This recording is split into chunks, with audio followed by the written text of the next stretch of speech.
Insya Allah saya akan coba menjelaskan tentang apa itu geospasial dan kira-kira uh, peranan manfaatnya ini untuk dunia pariwisata itu di mana ya, terutama untuk sustainable tourism misalnya ya.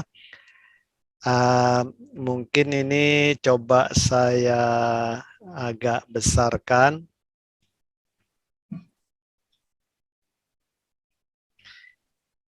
Jadi izin ini saya coba menjelaskan pertama tentang spasial dan geospasial ya. Saya ambil dari ini biar adik-adik dan rekan-rekan sekalian tahu di Indonesia ini kita sudah punya undang-undang terkait geospasial ya, nomor 4 2011 yang kemudian sedikit diupdate dengan Undang-Undang Cipta Kerja ya. Jadi spasial ini dari kata space lah ya, space itu ruang ya, ruang nanti terkait objek atau kejadian ya, yang mencakup lokasi, letak dan posisi ya. Karena segala sesuatu itu pasti ada lokasi posisinya lah ya.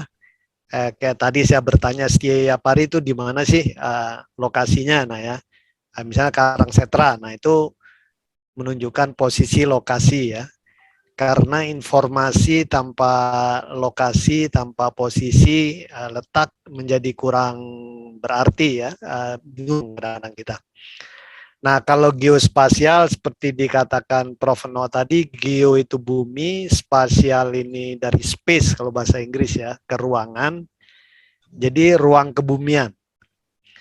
Nah, memang di Indonesia kalau berdasarkan definisi legal ini, pengertian ruang kebumian itu tidak hanya di permukaan bumi ya, tapi juga di atas, misalnya yang terkait dengan aspek meteorologis, dan di bawah ya, di bawah permukaan bumi yang terkait aspek-aspek geologi dan geofisik ya.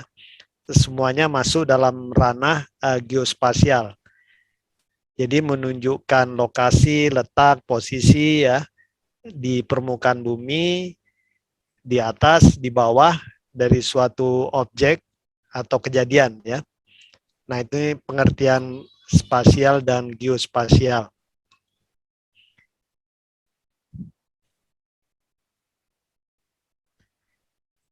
Nah, nantinya data dan informasi geospasial pun sama ya. Jadi kalau kita mengatakan data atau informasi geospasial, dia biasanya punya lokasi, koordinat ya, baik lintang bujur tinggi, XYZ, atau sistem koordinat lainnya. Kemudian juga biasa ada bentuknya lah ya, apakah dia titik, garis, area, poligon ya. Dan kemudian ada atributnya ya, ada keterangannya. Biasa 3 ini, lokasi, bentuk, informasi ya. Nah, data geospasial ini nanti bisa dikumpulkan dengan berbagai macam teknologi ya. Dan kemudian data-data tersebut diolah ya. Jadi kalau kita mengatakan informasi, informasi ini adalah data yang sudah diolah sehingga bisa digunakan untuk pengambilan keputusan ya, decision making atau keperluan lainnya. Nah, kalau informasi geospasial berhubungan dengan ruang kebumian ya. Dan nantinya tentunya dari informasi kita harapkan kita dapat knowledge dan kemudian ada wisdomnya lah ya. Nah, mungkin untuk adik-adik sekalian, kalau saat ini umumnya data informasi geospasial ini kalau di Indonesia ya, dan juga di dunia internasional umumnya sudah digital ya. Kalau dulu kita ngelihat peta segala macam kan peta kertas ya. Sekarang umumnya digital, kemudian 3 dimensi ya. Dan bentuknya beragam sekarang ya, macam-macam nanti kita lihat ya, bentuk visualisasinya dengan teknologi ICT saat ini udah beragam lah ya, perkembangannya jadi lebih cepat lah saat ini.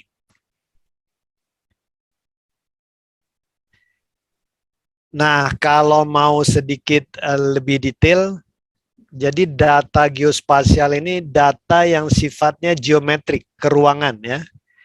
Dia bisa berupa jarak antara dua titik, bisa berupa sudut ya, bisa berupa tinggi atau beda tinggi, bisa berupa koordinat ya. Kalau kita pakai GPS tipe navigasi, kita dapat koordinat ya. Kemudian bisa berupa foto udara, bisa berupa foto terestris, bisa pasang surut laut, bisa citra satelit ya dari satelit remote sensing, bisa point cloud dari terrestrial laser scanning, berat. Jadi banyak sekali sebenarnya ya, data dan informasi geospasial. Dan nanti setelah kita proses, kita bisa dapat umumnya sih yang orang awam melihat tuh peta ya. Apakah peta dasar, peta tematik, bisa peta dasar laut, peta batimetri ya, jaring kontrol, atau digital elevation model, bisa juga city model, atau juga bangunan gitu ya, atau juga digital surface model ya, macam-macam. Dan dari sini muncul banyak keilmuan ya, dari data dan informasi geospasial, geodesi, geomatika, geografi, geospatial intelligence, macam-macam sekarang ya. Bahkan yang terbaru ya digital twin, multiverse ya. Dan nanti tentunya pemanfaatannya ya salah satunya untuk pariwisata dan ekonomi kreatif ya. Bahkan seperti kita ketahui, kalau paradigma pembangunan nasional yang sudah ditetapkan oleh Kementerian PPN Bappenas sejak sudah cukup lama ya, beberapa tahun yang lalu, paradigma pembangunan di Indonesia itu di semua sektor itu harus paradigmanya DIS ya, tematik, holistik, integratif, dan spasial. Jadi semua pembangunan itu harus berbasiskan data spasial ya di atas peta. Karena sering kejadian misalnya contoh saja misalnya ada satu daerah ingin mencetak sawah 500 ribu hektar gitu ya. Tapi begitu diminta diplotkan di wilayah kabupatennya, nggak mungkin, nggak cukup ya. Kemudian ada yang mau bangun jalan 100 km misalnya, jalan kabupaten. Diminta diplotkan di peta kabupatennya, itu bingung ya. Karena udah nggak ada lagi gitu ya. Nah, jadi sekarang ini pemerintah semua rencana pembangunan di semua sektor itu harus berbasiskan spasial ya. Agar jelas gitu ya, agar efektif, efisien untuk semuanya ya.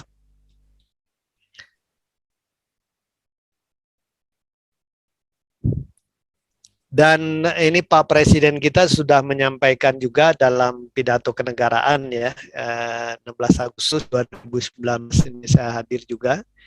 Jadi beliau sudah mengatakan bahwa data dan informasi ini menjadi semakin penting ya. Jadi data itu jadi kekayaan baru bangsa kita ya, dan lebih berharga dari minyak. Bahkan adik-adik mahasiswa tahulah orang-orang kaya di dunia ini sekarang itu umumnya yang menguasai bergerak di data dan informasi ya, yang punya Facebook, yang punya Amazon ya, semua yang terkait data dan informasi ya, atau yang punya media besar ya seperti Murdoch ya. Kalau zaman dulu biasanya yang kaya-kaya itu yang dari sektor energi, minyak, gas ya. Tapi saat ini yang kaya-kaya itu dari data dan informasi ya.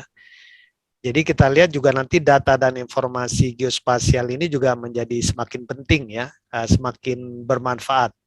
Dan juga untuk sektor pariwisata berkelanjutan, tanpa data dan informasi geospasial, saya pikir nanti agak sedikit kurang optimal ya pengembangannya. Nah ini bahkan saat ini sudah ada semacam apa ya, semacam wacana bahwa geospasial ini sudah menjadi bidang ilmu tersendiri ya.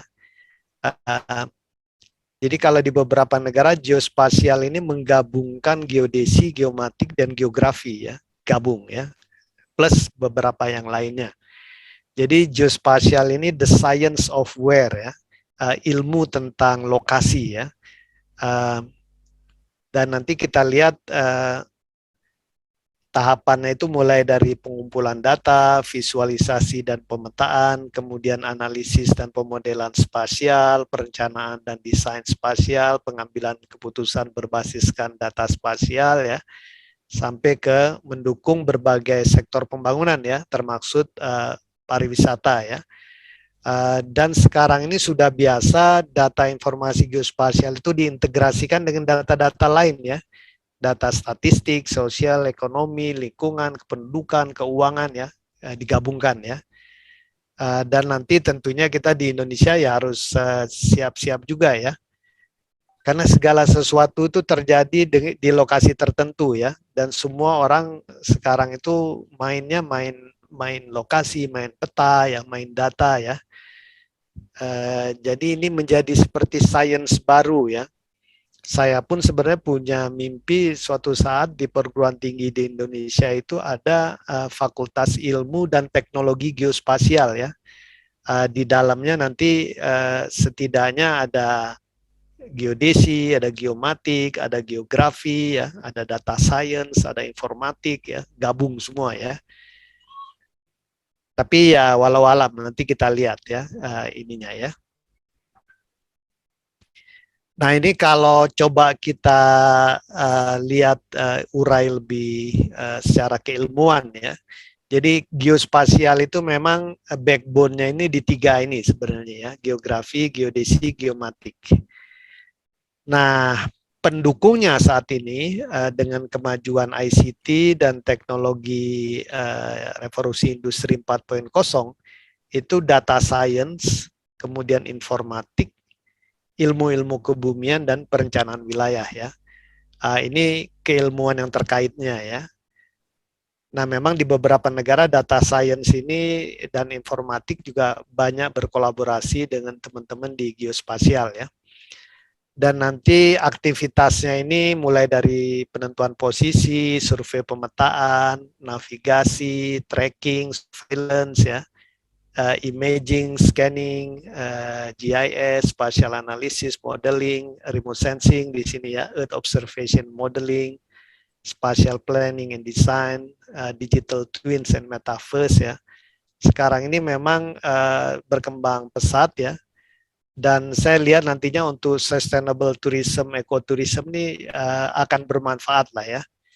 Jadi perkembangannya ini di dunia geospasial cepat sekali saat ini. Nah sayangnya di Indonesia kita ya di dunia pendidikan belum mengikuti dengan cepat juga ya. Kita masih terkotak-kotak dengan prodi yang berbeda-beda ya. Nah ini buat adik-adik sekalian spektrum teknologi geospasial ada 4 yang besar ya sebenarnya, meskipun nanti bisa dipecah lagi. Jadi yang ada kelompok GIS dan Spatial Analytics ini ya. Di sini GIS biasanya yang besar. Kemudian ada GNSS dan positioning ya. Contohnya kalau adik-adik misalnya punya GPS di dalam handphonenya. Nah, GPS itu sebenarnya bagian dari GNSS ya. Kita punya sistem lain lagi, ada Beidou dari Cina, ada GLONASS Rusia ya, Galileo Uni Eropa, dan GPS dari Amerika. Nah ini biasa untuk navigasi, penentuan posisi di dalam ruang, untuk survei pemetaan dan lainnya ya. Kemudian ada yang Earth Observation. Ini mulai dari satelit remote sensing, bisa pakai pesawat, foto udara ya, atau zaman sekarang yang ramai kan pakai UAV, pakai drone ya. Nah, itu di Earth Observation. Dan kemudian ada yang scanning ya. Kita men-scan pakai laser untuk 3 dimensi terutama ya. Bisa dari pesawat, bisa dari terrestrial location ya, bisa dari satelit ya. Dan pemanfaatannya memang yang banyak itu di Earth Observation dan GNSS dan positioning, tapi yang lain-lainnya juga banyak ini ya. Ini spektrum teknologinya. Nah ini yang adik-adik sering lihat lah ya, GPS biasa selalu di handphone kita ada GPS ya. Harapannya sih nantinya di handphone itu ada perangkat yang bisa mengamati semua satelit ya. GLONASS ini punyanya Rusia, Beidou ini Tiongkok, Galileo Eropa, GPS Amerika ya. Dan saya pikir di sektor wisata ya ini banyak dipakai ya. Kita pun kalau mau ke tempat wisata kan biasanya pakai GPS plus Google Map ya. Jadi ini memang sudah kita pakai sebenarnya ya dalam pergerakan menuju atau mencari lokasi wisata, kita biasa pakai GPS lah ya. Nah, kemudian remote sensing tadi seperti dikatakan Prof. No ya. Kalau kita pakai Google Map ini sebenarnya banyaknya dibangun berdasarkan citra-citra satelit ya. Jadi kalau adik-adik teman-teman lihat, mungkin kalau kita pakai kan kita kalau view-nya view satellite view kan kelihatan ya, itu citra satelit sebenarnya ya. Kalau skalanya sudah besar sekali, seperti di Jepang itu di beberapa kota besar itu sudah sampai 1/100 ya. Nah itu sudah pakai foto udara dan segala macam ya. Jadi Google Map itu campuran antara citra satelit dengan foto udara dengan foto-foto yang lebih detail lagi ya. Dan ini banyak sekali ya di bumi kita ini. Dan saya pikir untuk pengembangan sektor pariwisata ya perlu sekali ya citra satelit, foto dan segala macam ya. Dan alhamdulillah sekarang sudah banyak citra-citra satelit yang terbuka ya, gratis, tinggal di-download ya. Adik-adik mahasiswa tinggal cari saja. Atau pakai Google Earth lah ya, paling gampang itu sudah bisa ya. Nah, kemudian juga teknologi laser scanning sekarang ini sudah berkembang ya. Jadi banyak kawasan-kawasan wisata yang bisa di-scan ya, 3 dimensi ya. Untuk keperluan macam-macam sebenarnya ya. Dan tentunya nanti untuk pariwisata virtual itu penting sekali ya. Ini Menara Pisa ya, kalau pernah ke sana, ini juga di-scan ya. Ini Candi Borobudur juga. Apalagi nanti kalau kita scan bagian dalamnya juga ya. Bagian dalamnya kita scan, kemudian kita pakai teknologi augmented reality ya, going through ya, inside in, outside out, ke dalam bangunan. Nah itu bisa untuk wisata virtual ya. Di samping untuk lain-lainnya ya. Jadi ini sebenarnya teknologi laser scanning ini menarik ya, banyak ini ya. Kita di ITB juga sudah sempat men-scan sejumlah gedung-gedung ya. Mungkin kalau di Setia Pari juga bagus juga itu ya, di-scan, punya model 3 dimensi, punya ruang, di dalam ruangnya bagaimana dan segala macam ya, untuk keperluan pendidikan nantinya ya. Kita lihatlah nantinya, ini berkembang pesat ya, bisa terrestrial laser scanning, bisa pakai drone, UAV sekarang ya, atau bisa pakai kamera-kamera digital sekarang ya, digabungkan semua ya. Jadi ini teknologi laser scanning untuk pengembangan pariwisata virtual lah nantinya ya. Kalau GIS saya pikir mungkin adik-adik pernah dengar lah ya, ini perannya di dalam sektor pariwisata yang berkelanjutan banyak ini ya, karena dengan GIS kita bisa mengelola banyak data ya. Jadi GIS ini sebenarnya sistem yang digunakan untuk meng-create, memanage, mengelola, menganalisis peta dan dari berbagai bentuk data nanti ya. Bisa kita gabungkan segala macam ya, kita analisis ya. Dan nantinya kita lihat sekarang ini, kalau dulu memang GIS zaman saya mahasiswa gitu-gitu mungkin masih desktop ya, komputer ya. Kemudian kita client server, kemudian ke web sekarang ya, web GIS banyak, kan mobile GIS sudah ini juga ya sekarang. Bahkan cloud ya, sekarang di cloud itu sudah banyak sekali ya. Dan ini untuk dunia wisata banyak sekali, nantilah kita lihat ya. Peranannya ini besar sekali GIS ini ya. Karena seolah-olah banyak informasi itu ada di fingerprint kita ya. Cepat sekali kita bisa macam-macam gabungkan ini itu ya. Langsung kita bisa decision makingnya lebih gampang ya. Ini contoh akuisisi data geospasial. Jadi nanti kita biasanya kalau mengumpulkan data itu ada yang sifatnya terestris ya. Mungkin adik-adik pernah lihat di lapangan lah ya, di jalan-jalan segala macam orang ngukur-ngukur ya.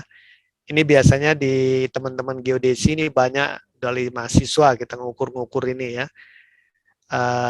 Kemudian bisa dengan pesawat ya. Bisa juga ini men-scan ya, terrestrial laser scanning itu bahkan bisa untuk nyekan pohon sekarang ya. Untuk teman-teman kehutanan udah banyak menggunakan. Jadi bukan hanya bangunan bersejarah di scan ya, tapi juga bangunan alam, objek alam ya. Sekarang drone juga udah banyak ya, satelit juga.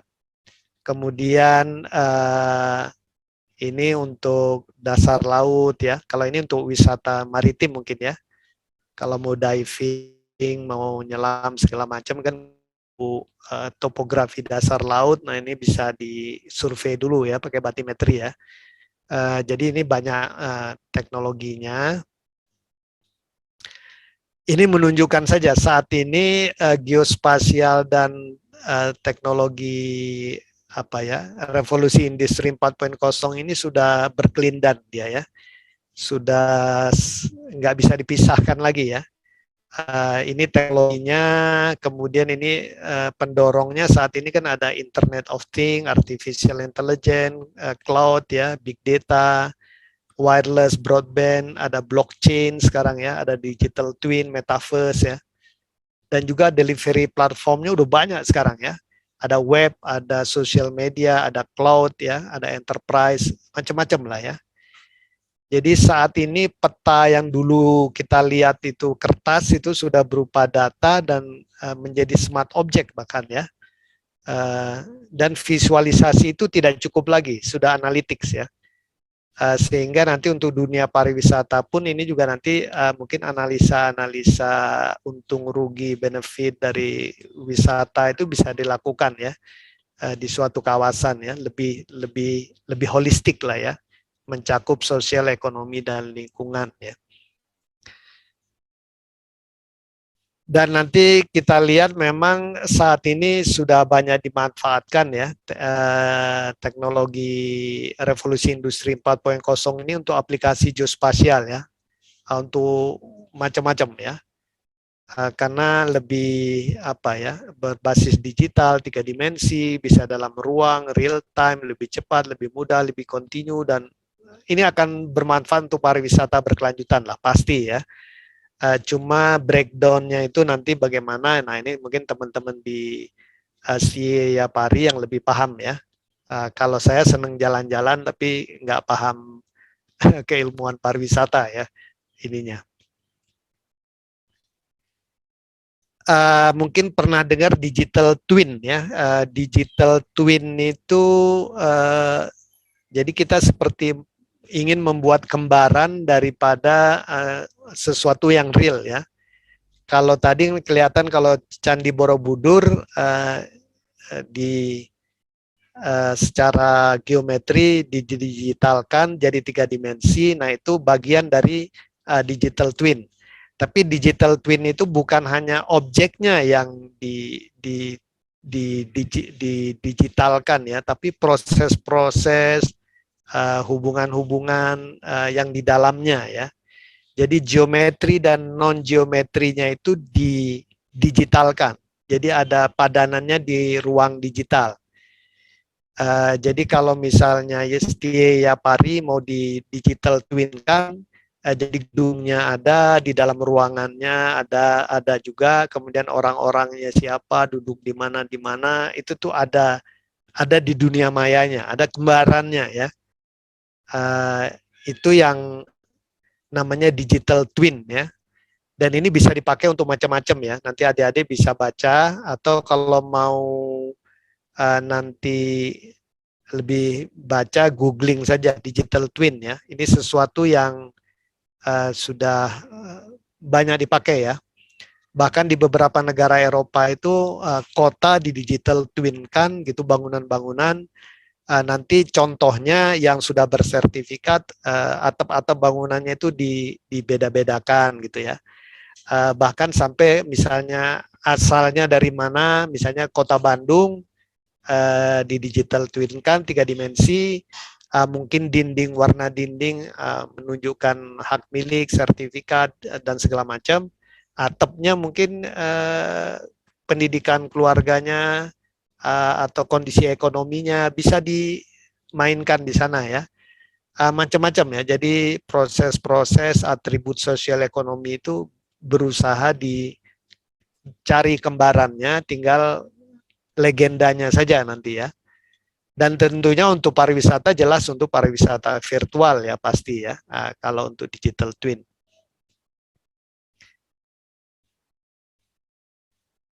Nah, mungkin adik-adik teman-teman dengar tentang metaverse ya. Metaverse ini bahkan misalnya ibu kota kita IKN katanya mau dibangun dengan metaverse. Jadi metaverse ini hampir mirip dengan digital twin, tapi dalam metaverse itu orangnya itu masuk di dalam. Jadi kalau digital twin itu kita membangun kembaran digital dari objek, proses, activities di dalamnya, tapi kitanya masih di luar. Nah, kalau dengan metaverse ini si orangnya masuk ke dalam. Kalau pernah nonton film Avatar ya, itu jadi metaverse itu seperti Avatar. Jadi kalau metaverse itu orientasinya langsung pada orang, pengalaman orang di dalam digital twin. Kalau digital twin itu dia orientasinya ke objek, digunakan untuk decision making ya. Kalau tadi digital twin kota untuk misalnya wali kota dan segala macam, dia untuk keputusan dia ya. Tapi kalau metaverse itu untuk experience dari orang yang masuk ya. Jadi secara geospasial sih dulu kita mulai dari 2D itu CAD ya, GIS 2,5D, BIM. BIM ini banyak teman-teman sipil arsitek ya, Building Information Management itu udah 3D lah. Digital Twin itu 4D ya. Kalau metaverse ini 4D dan orangnya masuk di dalam ya. Dan di sana kita lihat nanti geospatial mapping, spatial computing jadi penting ya, karena kan kita ingin membangun seperti apa adanya ya. Nah ini kalau di dunia pariwisata ya pariwisata virtual lah, tapi orangnya masuk ke dalam situ ya. Jadi kalau seolah-olah kita jalan-jalan ke Borobudur, tapi kitanya yang masuk ke dalam. Seolah-olah kita melihat dan segala macam ya. Kalau digital twin yang awal dia seperti seolah-olah ya kita melihat main di desktop saja kan. Nah ini yang kedepannya memang metaverse ini ya. Jadi mungkin nanti adik-adik juga yang bergerak di wisata coba dalami wisata virtual ini ya. Kedepan ini semakin ini kayaknya. Nah ini kecenderungan di dalam dunia geospatial teknologi ya. Memang kalau tahun 2021 kemarin ini perkawinan antara GIS dengan BIM dan digital twin ya. Ini semakin lama semakin banyak. Kemudian data demokratisasi. Jadi data ini sekarang lebih open, lebih terbuka ya. Lebih terbuka dan banyak sekali yang free ya, data mulai citra satelit, data peta dan segala macam ya. Bahkan di BIG itu peta-peta dasar sekarang sudah bisa di-download kan dari Inageoportal. Kemudian cloud juga, kita sekarang semuanya naruh di cloud biasanya kan, kayak Google Drive, OneDrive itu kan sebenarnya di cloud ya, daripada kita nyimpen di hard disk kita ya, bisa hilang segala macam. Kemudian semua sekarang smart kan, smart cities, mungkin di pariwisata ada istilah smart tourism apa tidak, saya nggak tahu ya. Tapi sekarang itu smart city, smart village ya, populer sekali ya. Kemudian LIDAR ya, baik di darat maupun di laut. Kemudian mapping as service, pemetaan ini menjadi jasa pelayanan sekarang ya. Kalau dulu kan pemetaan itu seolah-olah pekerjaan pemerintah ya kayak BG gitu ya. Tapi kan sekarang bergerak lebih cepat kan ya, banyak swasta yang perusahaan-perusahaan yang menawarkan pemetaan apalagi dengan drone dan segala macam ya. Jadi kalau di sektor wisata misalnya katakanlah di Ciwidey ingin dikembangkan perlu peta cepat kan, orang sekarang ya tinggal pakai drone dan segala macam, pakai jasa aja ya, jasa pemetaan ya. Jadi berkembang mapping as service ya. Dan kemudian tentunya semua ini mengecil ya, semua bertambah kecil, bertambah inilah ya, misalnya contohnya seperti GPS receiver yang sekarang masuk ke handphone ya. Waktu saya dulu kuliah di Kanada tahun 86-an, itu GPS receiver yang saya pakai itu masih gede, segede microwave itu ya. Tapi sekarang udah seperti genggaman tangan ya. Jadi cepat sekali ya mengecilnya. Nah, kalau di Indonesia ini sekedar gambaran saja. Jadi di Indonesia itu informasi geospasial ini dibagi dua biasanya ya. Ada yang sifatnya dasar ya. Jadi misalnya jaring kontrol, peta-peta dasar, itu yang menyelenggarakan BIG ya di sini. Kemudian ada yang peta-peta tematik, peta-peta wisata dan segala macam ini masuk di sini ya. Nah ini yang penyelenggaranya yang boleh membuat, boleh kementerian, lembaga, pemerintah daerah, atau perseorangan boleh ya. Jadi kalau adik-adik mahasiswa ingin bikin peta-peta tematik pariwisata juga silahkan ya. Syaratnya memang kalau bisa di atas peta dasar yang dikeluarkan oleh BIG ya. Nanti adik-adik bisa baca lah kalau mau baca lebih detail ya. Tapi ini konstruksinya semacam ini di Indonesia. Jadi yang informasi geospasial dasar ditangani pemerintah pusat, dalam hal ini BIG. Kalau informasi geospasial tematik, berbagai macam tema ya, termasuk di sini pariwisata dan ekonomi kreatif, itu silahkan ya, boleh kementerian, lembaga terkait, boleh pemerintah daerah, boleh swasta, boleh perseorangan ya. Nah, di kita juga jaring kontrol ini sudah hampir, ini biar adik-adik tahu, biasa di lapangan ada tugu-tugunya. Nah nanti kalau untuk keperluan sektor wisata, biasa untuk keperluan survei pemetaan lah ya. Kalau adik-adik misalnya nanti mau mengelola, membangun suatu kawasan wisata. Dan juga di Indonesia itu ada stasiun pengamatan GNSS yang kontinu 24 jam terus menerus mati ya. Ini untuk berbagai keperluan ya, dari mulai survei pemetaan, navigasi, perhubungan, kebencanaan ya segala macam ya. Termasuk juga ya kalau mau dipakai untuk keperluan aktivitas pariwisata juga memungkinkan sekali ya. Ini dikelola oleh BIG ya. Kemudian kita juga punya pengamatan pasang surut ya, turun naik muka laut segala macam. Nah ini pasti akan mendukung wisata pesisir dan pulau-pulau kecil ya. Kan kalau di laut, di pantai kita kan ingin tahu kapan pasang naik, pasang surut dan segala macam ya. Datanya bisa kita dapat dari BIG ya, bahkan dari online-nya ya. Ini ada sekarang ini kira-kira 206 stasiun lah ya, seluruh Indonesia. Nah, kemudian peta-peta dasar juga kita ada di Indonesia, dibangun oleh dari Bako Surtanal dulu ya. Sebelum BIG kan namanya Badan Koordinasi Survei dan Pemetaan Nasional ya. Sejak tahun 1969 kalau Bako Surtanal. Jadi ini peta-peta dasar Indonesia sudah banyak dan ini bisa di-download secara gratis ya dari Nagio Portal. Dan BIG juga sudah bekerja sama dengan provider peta-peta digital ya. Dan ini tentunya untuk keperluan pariwisata ya silahkan saja ya. Dan setahu saya Kementerian Pariwisata dan Ekonomi Kreatif juga bekerja sama dengan BIG ya untuk keperluan peta-peta dasar ya. Kemudian juga kita punya di Indonesia punya kebijakan satu peta ya. Kita pemerintah berusaha menggabungkan banyak peta tematik ya.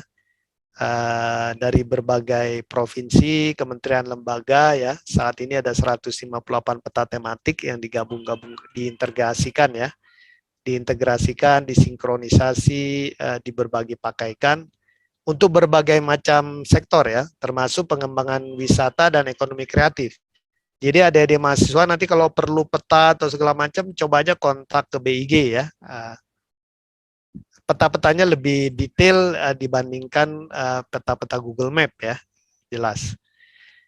Kemudian di Indonesia juga sekarang ada program menggabungkan data, namanya Satu Data Indonesia. Jadi pemerintah berusaha menggabungkan data keuangan, data kependudukan, data statistik, data geospasial, big data ya, untuk berbagai keperluan ya, mulai untuk perencanaan penganggaran pembangunan, SDGs, dan keperluan mendesak, misalnya COVID dan segala macam ya. Dan jelas saya pikir sektor pariwisata akan penting ini ya, perlu data-data ini kan, terutama untuk pengelola kawasan wisata ya. Dan ini data-datanya juga bisa diminta ke Kementerian PPN Bappenas ya, sebagai pengelola kebijakan Satu Data Indonesia ya. Ini terus berlangsung ya. Nah, di sini kalau kita mau lihat bagaimana peran informasi geospasial untuk pembangunan di berbagai sektor ya, termasuk pariwisata ya. Mulai dari sistem referensi, ke jaring kontrol, data geospasial, informasi geospasial dasar, informasi geospasial teknik, kebijakan untuk peta, data, dan pariwisata ya. Tapi nanti kita bisa diskusi lah ya kalau perlu ya. Nah, sekarang kita lihat pemanfaatannya. Ini contoh pemanfaatan saja, tapi kalau saya lihat sebenarnya pemanfaatannya banyak sekali ya di bidang sektor pariwisata ya.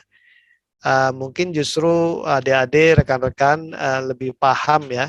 Ini saya contoh saja yang kepikiran oleh saya. Pertama definisi pariwisata ya, saya sendiri cari-cari ternyata pariwisata ini susah juga didefinisikan ya, karena banyak sekali ya. Tapi ini saya ngambil dari UNWTO aja yang mungkin lebih umum ya, dan dari AHA ya. Jadi kalau kita lihat selalu dalam wisata itu selalu ada pergerakan ya, pergerakan dan ada traveling ya. Jadi ini kan pasti terkait dengan geospasial lah ya, karena kan posisi, lokasi, bergerak dan segala macam ya. Apalagi kalau kita ngelihat 11 tipe wisata ini ya, semuanya rasanya perlu lokasi ya, perlu lokasi posisi lah. Kalau mau wisata ya perlu ya. Jadi secara implisit sebenarnya kita semua sudah menggunakan data informasi geospasial ya dalam berwisata ya. Cuma kadang-kadang ya nggak aja ya. Kalau saya lihat sustainable tourism pun, kalau saya lihat kegiatannya banyak sekali sebenarnya yang perlu lokasi lah ya, perlu lokasi, perlu peta, perlu macam-macam ya. Dan mungkin ini bisa didiskusikan lebih lanjut ya, tapi saya yakin data dan informasi geospasial dalam bentuk peta, koordinat, lokasi, atau macam-macam berguna lah untuk sustainable tourism ya. Mungkin adik-adik, Bapak, Ibu lebih paham lah ya. Dan sektor pariwisata ini sektor penting sebenarnya ya. Waktu saya di BIG pun saya kadang-kadang ketemu teman-teman ekonomi kreatif ya dan pariwisata. Memang pariwisata ini apa ya? Dia kekuatan ekonomi yang bisa menarik sektor macam-macam ya, sektor informal dan segala macam kan tertarik dengan adanya wisata ya. Kontribusinya ke pembangunan tuh besar lah ya. Dan ini juga data-datanya ada, dan juga tourism ini juga bermanfaat untuk seluruh SDGs ya, goal SDGs ya. Mungkin teman-teman lebih paham lah di sini ya. Tapi saya pribadi yakin ya, pariwisata ini penting ya. Kita lihat begitu dari pandemi COVID, itu kawasan wisata drop dan ini dampaknya kemana-mana ya, ke sektor-sektor lain ya. dan bahkan meningkatkan kemiskinan. Kalau turisme berkurang ya repot ini ya, terpengaruh semua ya. Jadi saya pikir memang penting. Nah, kalau kita lihat SDGs, kenapa geospasial penting? Karena kalau kita lihat 3 komponen utama SDGs ya, sosial, ekonomi, dan lingkungan, semua itu anchor-nya, konektornya itu selalu lokasi. Oh, terjadi kemiskinan. Di mana? Oh, di Jawa Barat. Kemiskinan yang sangat parah di mana lokasinya? Selalu nyebut lokasi ya. Sekarang ada kelangkaan minyak goreng. Di mana yang langka? Apakah semua Indonesia langka gitu ya? Tahu tempe juga ini di mana? Kenapa tahu tempe ini? Kenapa sentra perkebunan kedelai di mana? Terus saja dicari. Semua pasti lokasi ya. Bahkan kalau di pemerintahan sekarang sudah ada joke data tanpa lokasi bukan data ya. Itu teman-teman di Kementerian PPN Bappenas itu ngomongnya gitu ya. Kalau ada yang ngasih data, mana lokasi spasial? Kalau nggak ada, ini bukan data katanya ya. Jadi data itu harus ya. Jadi nanti di sektor wisata pun harus dibiasakan selalu ada lokasi itu penting ya. Atau geospasial atribut itu penting. Dan kalau peta tematik, beragam peta tematik, saya pikir untuk pariwisata berkelanjutan kita langsung paham lah ya. Peta itu pasti penting ya. Dan fitur yang disukai dari peta tematik itu biasa skala besar. Jadi kalau kita ingin membangun kawasan wisata ya minimal kita mungkin perlu skala 1.000 atau lebih besar ya. Kita maunya 3D digital yang paling baru kalau bisa up to date ya. Dan kalau bisa berbasis desa ya, apalagi kalau nanti untuk desa wisata ya. Kemudian standar dan mudah diakses ya. Dan sumber peta tematik di Indonesia banyak ya. Jadi ini dari data dan informasi geospasial mungkin peta-peta tematik ini perannya untuk pariwisata berkelanjutan ini banyak ya. Ini topik besar sendiri ya. Ini contoh juga untuk peta wisata ya. Saya coba browsing beberapa ada yang bagus-bagus ya. Ini Jogja misalnya ya. Ini Bali. Meskipun sebagai wisatawan kadang-kadang saya ingin zoom lebih dalam ya. Kalau misalnya saya ingin ke Bedugul misalnya ya, saya zoom lebih detail ya. Saya ingin tahu di sana ada hotel apa saja, ada rumah makan apa saja, dan segala macam ya. Saya ingin peta-petanya ya. Bahkan saya ingin tahu musim hujan di sana kapan, dan segala macam ya. Ini penting ya. Jadi berbagai macam informasi, tidak hanya geospasial ya, tapi data-data yang lain, sosial, ekonomi, budaya itu penting ya. Ada yang mencoba bikin secara 3 dimensi ya. Ini di Pakistan ini ya, terkenal ini ya, Khyber Pakhtunkhwa ini ya, tourist attraction. Ini juga saya lihat bagus juga ya. Meskipun nanti kalau bisa ya ini ada di mobile telepon ya, bisa diklik, bisa di ini ya. Kemudian ini di utara Jepang juga mereka buat lebih menarik lah ya. Ya tentunya saya nggak tahu ya, adik-adik mahasiswa diajari nggak bikin peta wisata yang atraktif, yang bagus gitu ya, yang apa istilahnya untuk anak muda lah ya, itu menarik ya bikin peta wisata semacam ini ya. Kemudian kalau GIS jelas ya, kalau kita mau misalnya ke Bogor, kita mau nginep di sekitar Kebun Raya Bogor, kan kita biasanya masuk ya, apakah ke booking.com, kita cari hotel yang harganya berapa, tapi nanti kemudian kan kita ingin lihat kamar hotel seperti apa gitu ya, kamar mandinya seperti apa. Ada beberapa hotel yang nunjukkan gitu ya, secara virtual reality ya, jalan masuk kamar mandi dan segala macam ini itu ya.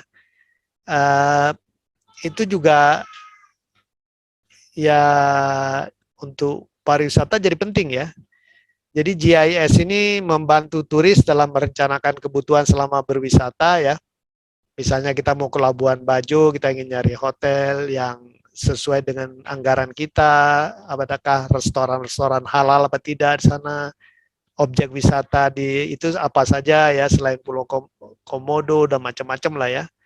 Kemudian mencapai lokasi yang paling gampang kalau dari Bandung gimana? Apakah naik pesawat, apakah Bandung, Labuan Bajo ada apa enggak? Kalau enggak ada ke Jakarta dulu atau gimana gitu ya.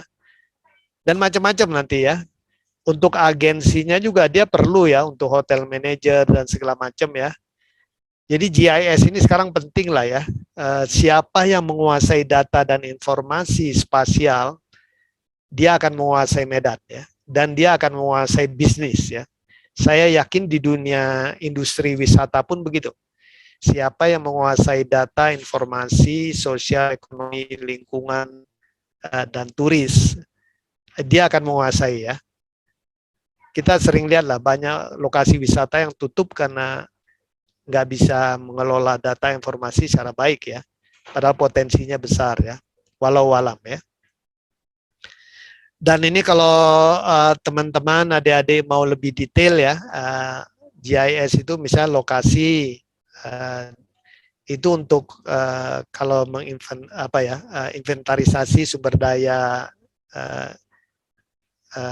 wisata ya. Jadi kadang-kadang di kita itu kan tidak terinventarisasi ya. Misalnya kita mau ke Maros itu yang bukit-bukit kapur kan, ramang-ramang gitu ya. Saya lihat di kawasan tersebut sebenarnya banyak sekali objek. Tetapi wisatawan nggak tahu sebelumnya. Padahal kalau saya bilang ke teman-teman kalau ada peta digital dari daerah tersebut dan setiap objek di sana itu ada muncul di peta, itu akan lebih menarik ya. Kemudian lokasi-lokasinya dan segala macam ya. Kita kurang detail di situ saya lihat ya. Kita kurang detail dan kurang canggih, kurang milenial dalam mempresentasikan sumber daya turisme, sumber daya wisata di suatu daerah. Nah, kalau menurut saya data informasi geospasial itu bisa dimanfaatkan untuk itu ya. Apalagi sekarang dengan banyaknya media sosial dan segala macam ya, internet dan segala macam ya. Saya suka jalan sebenarnya dari dulu ya. Itu salah satu kendala saya itu kadang-kadang saya gamang gitu, nggak tahu di sana ada apa aja ya. Kawah Putih ada apa aja sih di Ciwidey? Nah itu nggak ada yang jelasnya. Cuma tahu ada kawah, tapi sekelilingnya kan sebenarnya banyak objek lain ya. Nah itu kalau turis bisa disediakan informasinya di atas peta yang baik, peta digital ya. Apalagi ada Facebooknya, ada macam-macamnya ya, ada Instagramnya, itu akan menarik ya. Nah kalau GNSS untuk mendukung pariwisata jelas saya pikir ya, mulai dari pemetaan, pendataan koordinat objek wisata, dan kita sering pakai lah ya. Kalau saya mau ke Kawah Putih, misalnya ini contohnya 1 jam 54 menit lewat tol kalau tanpa tol, tapi kan ini sekali ya. Kita sebenarnya bisa buat di sepanjang jalan ini ada objek apa saja ini, banyak sekali. Kemudian di sininya bisa di zoom, wah bisa ini lagi ya.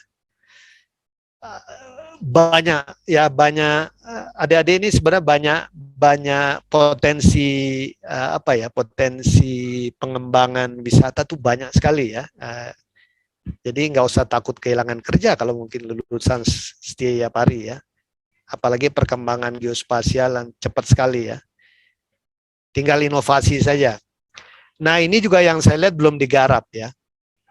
Kita itu punya 17.504 pulau ya, yang sudah kita laporkan ke PBB status Juli 2020, terakhir ini 16.684. Ini pulau yang sudah diverifikasi, ada koordinatnya, ada namanya.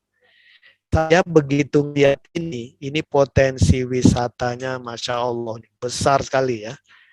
Ini dahsyat ya, sebenarnya wisata maritim di Indonesia ini besar sekali potensinya ya. Saya lihat Thailand gitu ya, Thailand, Filipina, pulaunya nggak sebanyak kita, tapi dia cara manajemen, tourism manajemennya bagus, bisa ini ya, tapi kita ini masih terbengkalai ya. Mungkin teman-teman dari pariwisata, mungkin ini masa depan wisata di Indonesia, salah satunya nih wisata kelautan ya, pesisir dan pulau-pulau ya. Apalagi panjang pantai kita 108.000 kilometer ini, 2,5 kali keliling bumi di ekuator ya. Kemudian tapi nah ini kita yang kekurangan saya lihat, kita informasi ya. Kalau saya mencari informasi tentang pulau itu masuknya ke situs luar negeri biasanya ya. Saya mencari misalnya Pulau Beras ya di daerah saya nih di Aceh. Nggak ketemu kadang-kadang ya. Saya ingin tahu informasi geospasialnya, penduduknya siapa saja yang di sana, sosial budaya, masyarakat apa yang tinggal di sana kalau ada orang, informasi ekonomi, lingkungan ya. Ini penting ini. Nah, nantinya mungkin bisa kita jadikan tuh wisata ya. Kan kita tahu ada di beberapa daerah di Nusa Tenggara ini pulau-pulaunya dikelola oleh orang-orang asing ya, yang kebetulan mungkin nikah dengan orang Indonesia ya.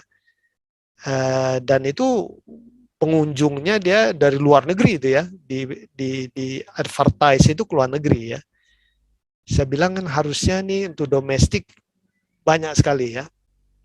Jadi kalau adik-adik sering jalan-jalan ke laut di pulau-pulau kecil di Indonesia, waduh itu indah-indah ya. Makanya kemarin Indonesia dinobatkan sebagai negara terindah. Kalau saya setuju ya. Saya kebetulan sering jalan hampir ke seluruh Indonesia dan saya bilang Indonesia itu indah lah ya. Dibandingkan Eropa, kita enggak lah. Cuma kita kurang marketing aja mungkin ya dan manajemen ya. Ini peluang untuk teman-teman di wisata lah ya. Nah, tentunya nanti pariwisata virtual ini saya pikir juga ini penting ya. Nanti biaya karcis segala macam kalau saya pernah lihat di luar negeri itu virtual aja ya. Nanti bayar pakai OVO, pakai apa gitu ya. Tapi bisa masuk candi, bisa dapat sejarahnya, segala diceritakan detail gitu ya. Memang yang harus kuat basis datanya nanti ya. Dan ini memungkinkan lah ya, pariwisata virtual ini memungkinkan, dan mungkin kita maulah bayar 10.000 untuk berkunjung ke misalnya ke Tanah Toraja gitu ya, daripada naik pesawat segala macam ke sana ya. Mohon maaf, kemudian yang saya lihat juga untuk desa wisata, ini penting ya, pendataan dan segala macam, pemetaan ya. Saya pikir ini, saya lihat desa wisata sudah bagus ya di beberapa lokasi di Jawa Tengah, di Jogja gitu ya. Mungkin perlu diperkuat lagi ya marketingnya itu dengan data dan informasi geospasial, masuk medsos, pokoknya penampilannya harus lebih milenial, lebih bagus lah gitu ya. Dan ini kerjaan adik-adik mahasiswa lah, adik-adik mahasiswa kan jago-jago ya kalau dalam hal gini-gini ya. Teknologinya semuanya ada dan umumnya juga nggak terlalu mahal, tuh bahkan banyak yang gratis ya. Kemudian saya lihat UMKM dan koperasi ya. Saya kadang-kadang kalau saya jalan-jalan ke kawasan wisata itu UMKM dan koperasi wisatanya itu perlu diperkuat kayaknya ya. Dan sebenarnya data dan informasi geospasial, apakah itu GIS, kemudian pemetaan tematik segala macam sebenarnya bisa membantu ya. Saya juga menyarankan sebenarnya ke teman-teman ya, UMKM koperasi wisata kita itu harus berbasiskan data spasial dan digital ICT ya. Dan saya lihat arahnya sudah ke sana ya, sudah bagus ya. Cuma memang belum merata saja mungkin ya. Kemudian juga yang location based services ya. Jadi sebenarnya kalau kita lihat tentang Indonesia, LBS itu ya, e-commerce itu besar sebenarnya ya, gede sekali ya. Ini dalam triliun sudah sebenarnya ya. Dan pengguna internet di kita juga kan banyak sekali ya. Dan apa ya, skema-skema digital untuk UMKM itu kan juga banyak ya. Nah mungkin nanti teman-teman di kawasan wisata ini juga yang UMKM segala macam ini harus bisa masuk ke dunia e-commerce ya.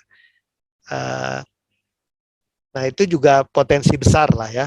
Kalau menurut saya UMKM ini dan UMK lah ya, dan UMKM ini backbone ekonomi kita lah ya. Biasanya kalau krisis ekonomi yang bertahan itu sektor UMKM ya, dan UMK ya. Industri besar biasa kolaps ya. Jadi ini memang perlu diperhatikan, terutama di kawasan pariwisata saya lihat banyak yang belum ya. Nah ini slide saya terakhir, jadi catatan penutup saya ya. Jadi kalau Indonesia ini sebenarnya mungkin adik-adik mahasiswa, rekan-rekan nggak terlalu menyadari, kita tuh negara sangat luas ya. Sabang Merauke nih, dari Sabang sampai Merauke itu 5.146 km kalau saya hitung. London, Inggris ke Baghdad di Irak itu cuma 4.100 kilo lah. Jadi kita negara sangat luas ya. Kemudian dari Miangas ke Pulau Rote kira-kira 1.900 kilo ya. Jadi kita negara yang sangat luas, mungkin gampangnya 5.000 kali 2.000 kilo ya. Pulaunya banyak, etnisnya banyak, agama ya. Jadi ini potensi wisatanya besar ya. Besar sekali menurut saya ya. Jadi mungkin ini teman-teman dari sektor wisata, dari Setia Pari, potensinya besar sekali ke depan sebenarnya ya. Nah, kalau negara sebesar Indonesia itu harus dikelola menggunakan data dan informasi geospasial ya. Saya sering cerita dulu kalau ke mahasiswa saya, kalau saya tinggal di tempat kos saya dulu itu saya nggak perlu peta lah. Ya, saya emang ruangan cuma segitu-gitu aja kan, masuk ruangan dapur gitu kan. Saya rumah kecil, rumah saya juga saya nggak perlu peta, saya tahu ruang tidur di mana, kamar anak saya di mana, kamar mandi nggak perlu. Saya jadi ketua RT, saya juga nggak perlu peta lah, saya masih ingat ya rumah-rumah ya. Terus saja, begitu saya naik, begitu saya jadi rektor misalnya, saya perlu tahu itu ruangan di mana ini. Saya jadi wali kota, saya perlu peta. Saya tahu kondisi daerah saya segala macam.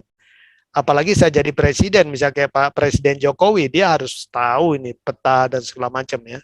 Tapi nggak bisa lagi kertas ya, harus digital, 3 dimensi, mudah diakses, setiap saat dia bisa connect ya. Jadi untuk mengelola negara sebesar Indonesia, kita perlu data informasi geospasial, begitu juga untuk mengelola sektor wisata yang begitu luas ya di Indonesia ini, begitu beragam. Kita perlu data dan informasi geospasial ya. Kebetulan Prof. No kan juga background-nya geografi, jadi saya pikir tentunya paham betul bahwa penting ya mahasiswa-mahasiswa yang belajar wisata, pariwisata ya paham geospasial ya. Mungkin itu saja. Nah ini moto saya buat adik-adik mahasiswa ya. Jangan lupa kerja keras, kerja cerdas, kerja tuntas, kerja mawas, dan terakhir ikhlas ya. Itu saja, terima kasih. Wassalamualaikum warahmatullahi wabarakatuh. Saya kembalikan ke Mbak Indah ya. Waalaikumsalam warahmatullahi wabarakatuh. Terima kasih. Mohon maaf ini waktunya 15. Prof. Tangan semuanya. Terima kasih kepada Profesor Dr. Hasanuddin Zainal Abidin atas pemaparannya yang sangat menarik sekali, Prof. Baik, untuk sesi selanjutnya adalah tanya jawab. Saya akan buka termin pertama 3 pertanyaan. 3 pertanyaan maksud saya. Baik, siapa yang mau bertanya? Ayo, bisa langsung saja buka di unmute saja, atau bisa raise hand dulu. Ada? Pratiwi, baik. Yang pertama. Pratiwi, mangga Pratiwi. Ya Bu, terima kasih sebelumnya. Terima kasih banyak Profesor atas materinya tadi, menarik sekali. Izin memperkenalkan diri terlebih dahulu. Nama saya Pratiwi pribadi dari Prodi Manajemen Pariwisata semester 4. Di sini saya izin bertanya Pak, perihal informasi geospal tadi, apakah GIS dapat membantu penanggulangan bencana alam? Jikalau iya, bagaimana cara bekerjanya ya Pak? Si GIS ini dapat menanggulangi bencana alam. Mungkin sekian dari saya. Terima kasih. Baik, mungkin dikumpulkan dulu ya Prof ya. Bangga. Selanjutnya Sally. Sally? Terima kasih Ibu. Sebelumnya perkenalkan, nama saya Sally Gustini. Saya dari MP semester 6. Begini ya Prof, kan di Indonesia ini kebanyakan menggunakan GPS ya. Dan kebetulan hampir semua kayak misalkan aplikasi e-commerce, salah satunya misalkan Shopee atau yang lainnya gitu. Nah, ketika kita berwisata juga rata-rata semua orang tuh menggunakan GPS ya, Prof. Yeah. Tapi ada beberapa kendala dan termasuk saya juga kemarin saya juga dapat sedikit cerita dari salah satu Gojek online. Mereka tuh sangat kadang kesulitan ya, Prof. Apalagi ketika misalkan mengalami gangguan GPS.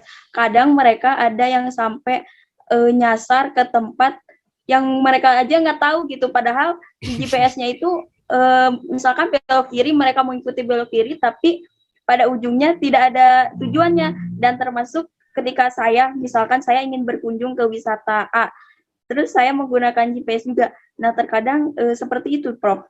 Kira-kira itu asalnya apa ya, Prof? Terima kasih. Baik, terima kasih Sally. Mungkin satu pertanyaan lagi, Pak. Ini kebetulan ada yang raise hand. Gira Mukti, mangga, Gira. Baik, terima kasih Bu Indah. Materi yang sangat menarik sekali ya, Prof. Perkenalkan, nama saya Gira Mukti Bawa dari MP semester 4, Pak. Izin bertanya, untuk kan biasanya untuk mengunjungi destinasi-destinasi, orang Indonesia itu biasanya menggunakan Google Maps ya. Nah, biasanya ada destinasi yang tidak dapat dijangkau, Prof. Untuk menjangkau tempat tersebut tuh wisatawan akan kesulitan gitu. Nah, sebagai insan pariwisata tentu itu menjadi PR kita. Bagaimana supaya destinasi tersebut dapat dijangkau. Nah, apa yang harus kita lakukan sebagai insan pariwisata terkait hal tersebut, Prof? Terima kasih. Baik, terima kasih Gira. Mangga Prof, untuk pertanyaan pertama dari Pratiwi. Iya. Bisa menanggulangi bencana alam? Pertama dari Pratiwi ya, GIS untuk bencana alam. Dan kalau bisa dikaitkan dengan wisata ya. Betul, jadi GIS ini kan kemampuannya dia bisa mengintegrasikan berbagai layer peta ya, berbagai jenis peta, kemudian kita analisis. Contohnya kalau misalnya terkait longsor, sebenarnya kan kita di peta dasar itu ada kemiringan ya, hypsografi. Kita tampilkan, kita bisa langsung lihat. Jadi kemungkinan bencana longsor itu akan terjadi di kawasan-kawasan yang lerengnya curam ya, misalnya di atas 50 derajat. Tapi mungkin kita lihat lagi kondisi tanahnya, begitu kita superimpose ya. Saya nggak tahu di Mbak Indah, di mahasiswa ini dapat kuliah GIS apa enggak ya? Kita adanya geografi pariwisata, Pak. Oh, geografi pariwisata ya. Nah, biasanya kita ingin lihat juga, nah yang lerengnya miring-miring ini tanahnya keras apa enggak? Kalau kita lihat peta geologinya, superimpose. Kalau yang batuan keras misalnya andesit gitu-gitu biasanya enggak, potensi longsornya enggak. Tapi kalau misalnya kita lihat tanah lempung, segala ini kemungkinan. Kemudian kita mau lihat lagi tutupan lahannya. Meskipun dia misalnya miring, tanahnya lempung, tapi kalau tutupan lahannya masih hutan lebat, mungkin masih aman gitu ya. Nah, nanti, ternyata sudah jadi perkebunan rakyat. Nah, ini bahaya ini ya. Kayak seperti di Garut dulu kan, yang terjadi longsor banjir bandang itu. Nah, nanti kita bisa delineasi di sana. Nah, nanti kalau misalnya ada kawasan wisata dekat-dekat situ, ya hati-hati juga. Jangan bikin kawasan wisata yang di atasnya itu kawasan longsor. Kan pernah kejadian di daerah Malang atau kawasan wisata, begitu hujan di atasnya longsor, banjir bandang, kesapu semua itu. Saya lupa itu beberapa tahun yang lalu ya. Nah, ini yang sebenarnya bisa digunakan ya. Misalnya kalau misalnya dengan GIS kita juga bisa misalnya di Jawa Selatan yang rawan tsunami mana. Itu bisa sebenarnya ya.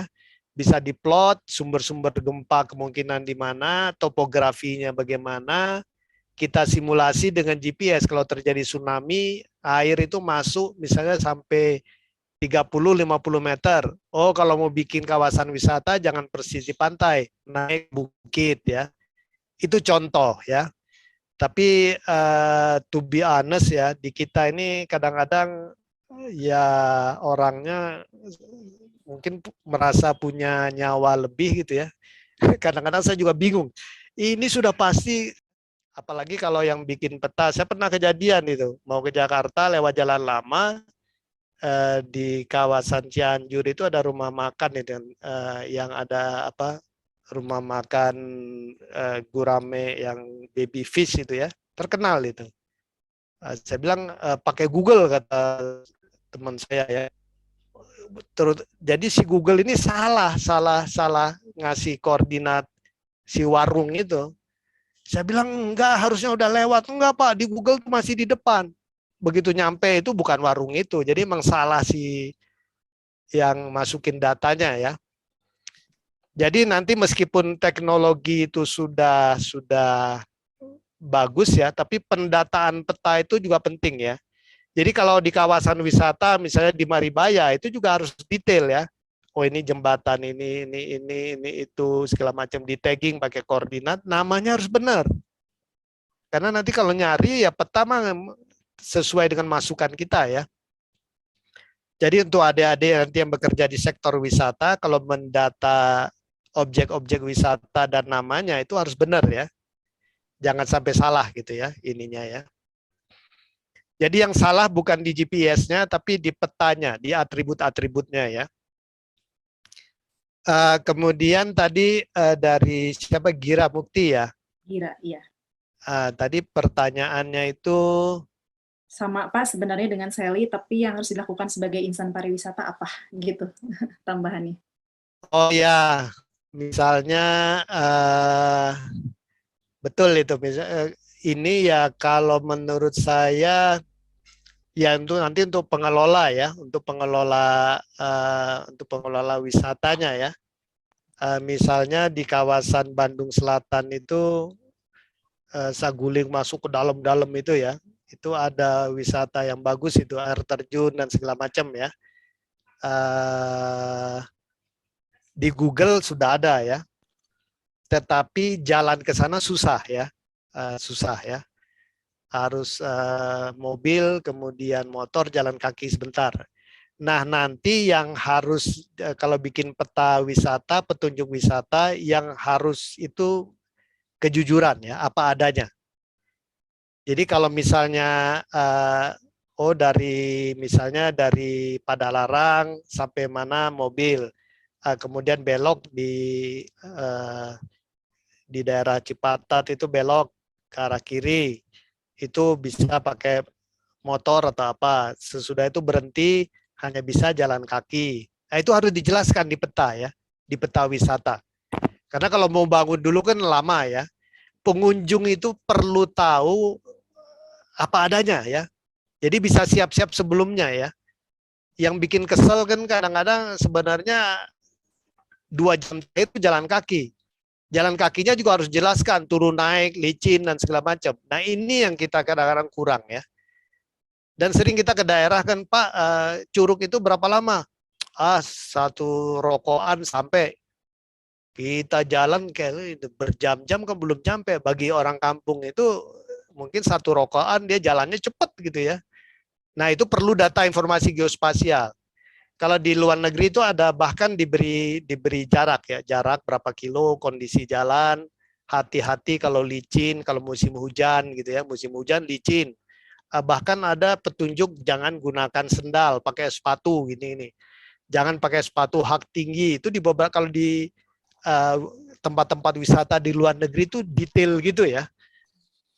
Kemudian kalau misalnya kalau saudara misalnya wisata di Mesir, mau dari Kairo ke Luxor, mau berziarah ke makam itu Syekh Hasan As-Sajili itu yang ahli tarekat itu dijelaskan dari Kairo ke Luxor naik pesawat berapa ini, dari Luxor ke ini yang terdekat itu berapa jam gitu ya. Hati-hati lalu lintas padat, sesudah itu jalan sepi masuk padang pasir, itu dijelaskan. Tidak ada rumah makan, bensin siapkan sebelumnya. Ini harus. Nah di kita mah enggak, biasanya dibiarin aja, tiba-tiba bensin habis, nggak ada pom bensin, mogok aja gitu kan. Nah dalam pengelola wisata itu harus bisa merasakan itu ya. Jadi kalau bikin peta wisata, saran saya harus pernah ke sana dan ngalami apa adanya ya. Jangan belum pernah ke Labuan Bajo bikin peta wisata Labuan Bajo dari Bandung gimana ya, bagaimana tahunya gitu ya. Kalau bisa ya Gira sudah pernah ke Labuan Bajo naik kapal laut, naik kereta, naik pesawat, naik ini, jadi tahu ya. Nah baru bikin ya. Atau kalau enggak ya minimal satu lah, yang lain dari teman-temannya gitu ya. Jadi bikin peta wisata yang benar itu enggak main-main sebenarnya ya. Tapi kita biasanya, mohon maaf, orang kita nih enggak telaten ya. Aku mahangke lah, nanti juga turisnya nanya lah gitu-gitu kan. Enggak boleh itu ya. Kalian mahasiswa pariwisata harus ini ya. Makanya wisata di kita kan kadang-kadang nggak berkembang maju karena itu juga ya faktor pendukungnya. Mangga Mbak Indah, itu dari saya. Baik, terima kasih Prof. Saya akan buka termin kedua. Hanya satu pertanyaan mungkin karena waktu yang terbatas. Ada yang mau bertanya di sini?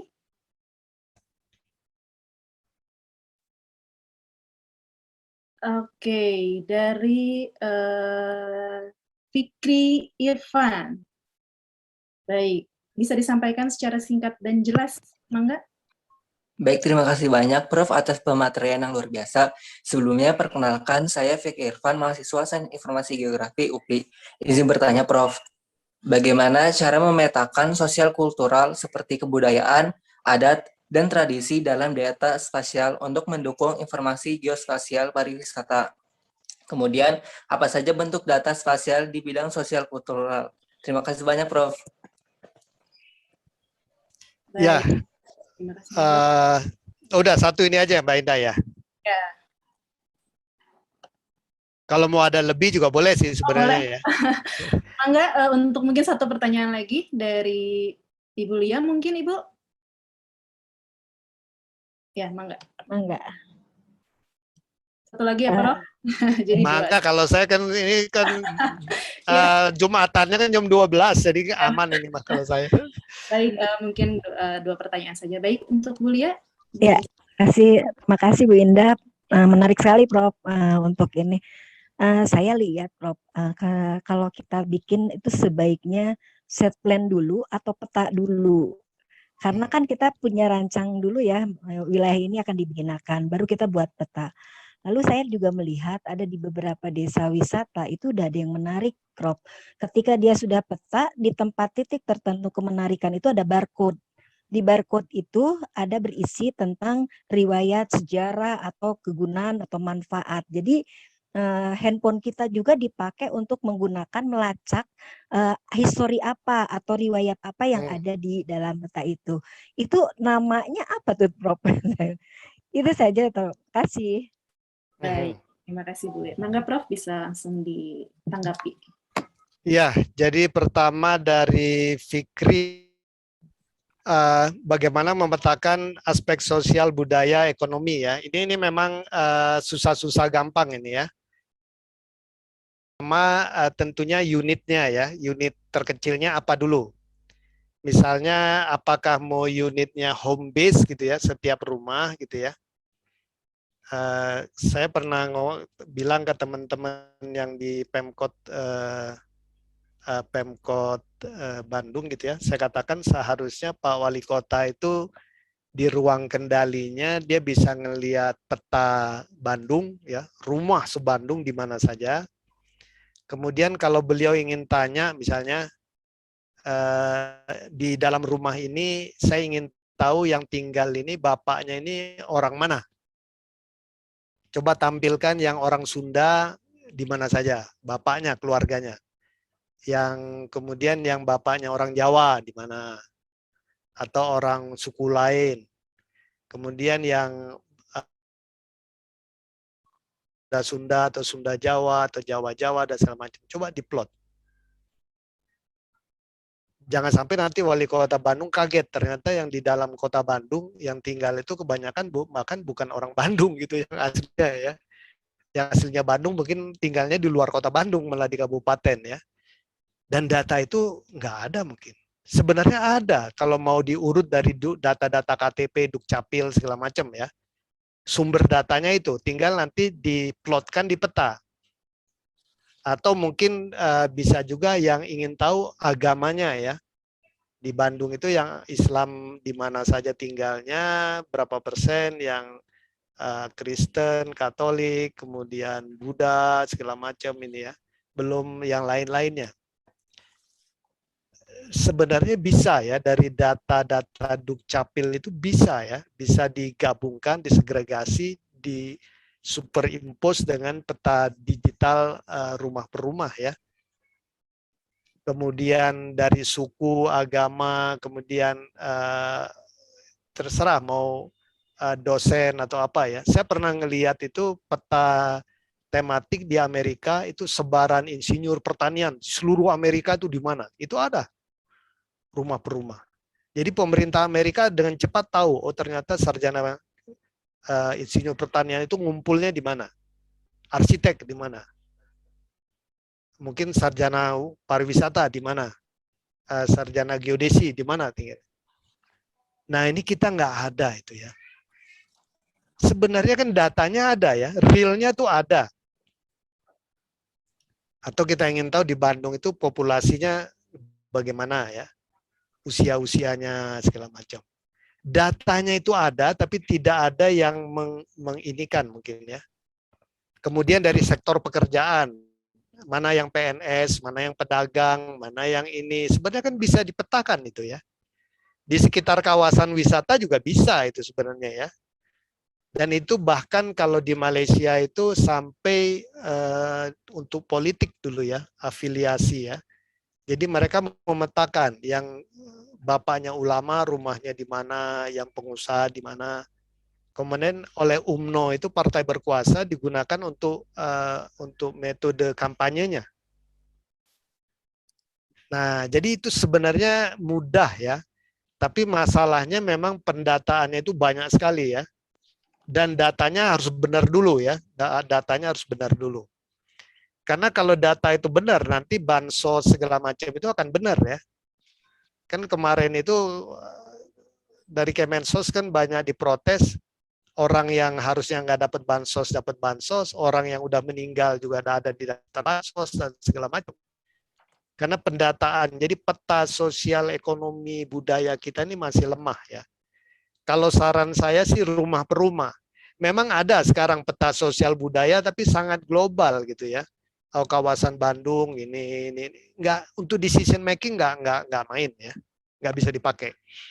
Jadi kalau untuk decision making itu harus ke level household ya. Di rumah itu ada apa gitu ya. Nah, itu harus mendetail ya. Kelemahan kita tuh di detail ya, di detail. Padahal the devil is in the nitty-gritty ya. Masalah itu di hal yang kecil-kecil biasanya ya. Jadi kalau Fikri, Irwan, saya pernah saran ke teman-teman Dukcapil, harusnya itu data-data Dukcapil itu di-share dengan kementerian lembaga lain, dijadikan background ya. Dan Dukcapil itu kalau bikin sensus itu rumah per rumah, dan di koordinatnya di-tag kalau bisa ya. Kadang-kadang kalau petugas sensus kan datang ke rumah cuma nanya pembantu, berapa orang di rumah ini? Sekian orang, udah pergi. Padahal datang harusnya di koordinat di tag, kemudian formnya sampai bapak dia tinggal di sini orang mana? Orang Aceh Pak, istrinya orang mana? Orang Jawa misalnya.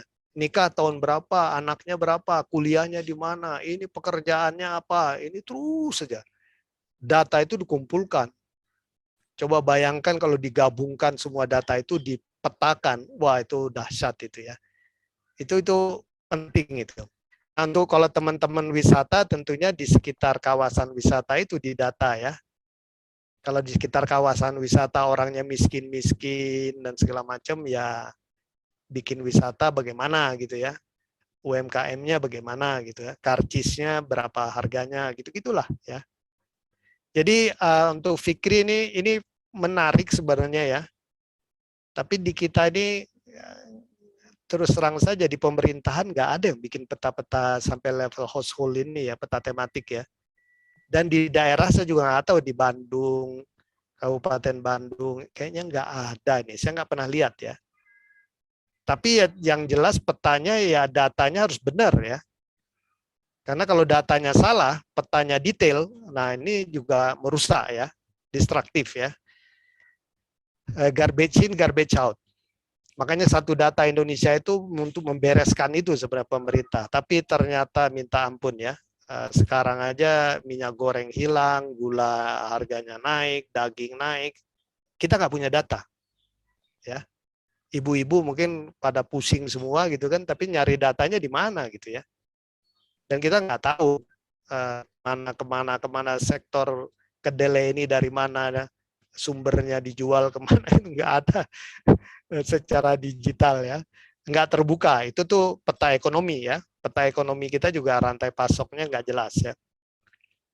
Tapi kalau kita ngomong ini nanti Fikri susah ya, banyak lah. Tapi untuk mahasiswa ya saran saya yang begini-begini dijadikan topik skripsi ya. Nggak usah Indonesia dulu lah. Kalau mahasiswa UPI ya Kabupaten Bandung dulu lah ya. Atau kalau kecil ya cari aja lah kelurahan mana gitu ya. Satu kelurahan aja minta ampun itu ya. Dulu pernah mahasiswa saya itu saya minta buat sistem informasi geografis di kawasan bencana Gunung Guntur di Garut itu dipetakan ya. Sampai dia punya saudara di mana dan segala macam. Jadi maksudnya kalau gunung ini meletus, kita ingin tahu si penduduk ini punya saudara di sekitarnya apa enggak? Kalau ada saudaranya di Kadungora, di Leles segala macam, oh dia aman, dia bisa mengungsi ke sana. Tapi kalau enggak bagaimana? Nah, pekerjaannya apa? Terus saja ya. Nah, terusnya digunakan oleh Badan Geologi ya untuk mitigasi ya. Itu contoh ya. Jadi peta sosial budaya rumah per rumah itu ekonomi juga penting ya. Tapi basisnya rumah per rumah. Jangan basisnya ke desa, kecamatan itu enggak main itu ya. Untuk decision making enggak main itu. Nah, kemudian dari Bulia, duluan mana site plan atau peta? Kalau menurut saya mulai dari peta dulu. Peta, site plan, peta detail. Biasa begitu ya. Karena mau bikin site plan kan juga harus ada petanya. Ya kan? Ya selama ini kan orang biasa gambar. Tapi kalau saya selalu mengajarkan ke mahasiswa atau apa, mulai dengan peta yang ada dulu, ya. Sekarang itu bisa dari BIG, dari mana ya. Kemudian sesudah itu bikin rencana site plan. Kemudian sesudah itu kalau punya dana segala macam, buat lebih detail lagi ya. Terbangkan drone atau ukur secara ini dan segala macam ya. Dan betul seperti dikatakan oleh Bu Lia tadi ya, di banyak lokasi wisata, terutama di luar negeri, itu kita kalau pakai barcode, bahkan kita bisa dengar cerita sendiri kan ya. Kadang-kadang ada poll gitu ya, bahkan kita nggak perlu barcode, kita kadang-kadang pencet saja, nanti dia menceritakan, oh ini, kita jalan ke suatu objek, nanti kita pencet aja, keluar gitu ya. Dan juga untuk bayarnya itu nggak perlu ngantri-ngantri, jangan kita scan aja, set, kita bayar pakai kartu kredit atau kalau di sini pakai OVO lah ya. Itu bisa seharusnya ya. Bahkan sekarang nyumbang ke masjid aja kan sekarang udah banyak yang pakai scan aja ya. Kotaknya nggak perlu pakai kotak amal berjalan ya. Di depan masjid udah ada, kita set, kita tinggal isi aja berapa ribu ya. Plug masuk ya. Jadi perkembangan pariwisata itu kalau inovasinya bagus, ini anak-anak muda terutama ya. Anak-anak muda nih saya yakin bisa lah itu ya. Misalnya saya jalan-jalan ke Maribaya ya, kadang-kadang ada air terjun. Kita kan cuma ngeliat air terjun aja, ini air terjun ini ceritanya apa dan segala macam kita nggak tahu gitu ya. Harusnya ada kayak sesuatu yang nggak tahu, kita nyeken sesuatu atau kita mencet sesuatu, dengerin ya. Oh kisah tentang air terjun ini, oh tahun berapa waktu saya mahasiswa dulu pernah ada yang jatuh ke situ, tenggelam gitu-gitu kan. orang tuh ingin belajar sesuatu ya. Kemudian kalau mau jalan kaki ke Maribaya kan bisa lewat Tahura gitu ya, nyampe atau jalan mobil. Kemudian dari Maribaya kita bisa jalan kaki ke Kebun Kina, turun di ujung Berung gitu kalau mau kan. Nah yang begitu-begitu ini nggak ada informasinya ya. Biasa berdasarkan pengalaman atau cerita-cerita saja ya. Jadi betul Bu Lia, ini sebenarnya banyak hal bisa kita lakukan ya. Potensi wisata ini besar sekali di Indonesia ya. Cuma memang manajemennya kalau menurut saya dan teknologinya harus ditingkatkan lah. Ya ini teman-teman dari Stiepar lah yang ini ya. Dan teman-teman sekolah pariwisata lainnya ya. Kalau saya senang jalan-jalannya aja, wisatanya. Yo, terima kasih. Baik. Baik, terima kasih Prof. Dan untuk para peserta yang sudah bertanya, mungkin waktu pun yang sudah membatasi perjumpaan kita. Baik Prof, selanjutnya ada penyerahan e-sertifikat oleh Ketua Stiepar Yapari, Profesor Dr. Nok Mariani MS. Mangga untuk dibantu oleh tim IT. Dan kepada Profesor Dr. Nok Mariani, untuk menyerahkan e-sertifikat kepada narasumber. Baik, mana tim IT? Oke, terima kasih Pak Hasanuddin ya atas pencerahan ilmunya yang mungkin Prof. Hasan secara engineering sudah luar biasa ya, kemudian diturunkan lagi ke pariwisata itu memang kita perlu belajar banyak tentang bagaimana potensi pariwisata yang dilihat dari segi teknologi informasi yang sekarang berkembang. Terima kasih sekali lagi atas ilmunya dan mudah-mudahan semua mendapatkan berkah dari pertemuan kita, silaturahmi kita. Amin. Amin, amin. Ini terima kasih juga buat Bu No dan rekan-rekan sekalian. Dan bahan presentasi saya yang di panitia, mangga kalau mau di-share ke teman-teman mahasiswa dan yang hadir lah. Iya, sudah Prof. Ya, mangga. Ya. Nuhun. Baik, terima kasih. Tepuk tangan semuanya. Baik virtual maupun secara offline. Baik Prof, kita ada sesi foto bersama dahulu sebelum mengakhiri. Baik, untuk yang peserta lain bisa di-on-kan biar terlihat wajahnya yang selama ini menyaksikan pemaparan dari Prof. Baik, tim IT mohon dibantu, saya akan hitung ada 5 slide. Nah, untuk yang slide pertama, siap-siap. 1, 2, 3. Oke, untuk slide kedua, baik, on kameranya. 1, 2, 3. Jadi dipertahankan senyumnya ya, Prof. Di yang slide ketiga, 1, 2, 3. Oke, slide selanjutnya, keempat. 1, 2, 3. Oke, dan slide terakhir. 1, 2, 3. Baik, terima kasih semuanya. Terima kasih kepada narasumber kita, Prof. Dr. Hasanuddin Zainal Abidin, Bapak Ibu dosen, dan juga peserta mahasiswa seminar International Short Course. Terima kasih banyak atas waktunya. Mohon maaf jika ada kesalahan dalam berlangsungnya acara. Sampai jumpa kembali pada acara berikutnya. Terima kasih, selamat siang, sehat selalu. Akhir kata, wabillahi hidayah, wassalamualaikum warahmatullahi wabarakatuh. Waalaikumsalam warahmatullahi wabarakatuh. Terima kasih banyak Profesor Hasanuddin. Terima kasih banyak. Rekan-rekan. Terima kasih. Ya, sami-sami. Terima kasih semua panitia. Izin lift ya, mangga. Assalamualaikum warahmatullahi wabarakatuh. Pak Taufik.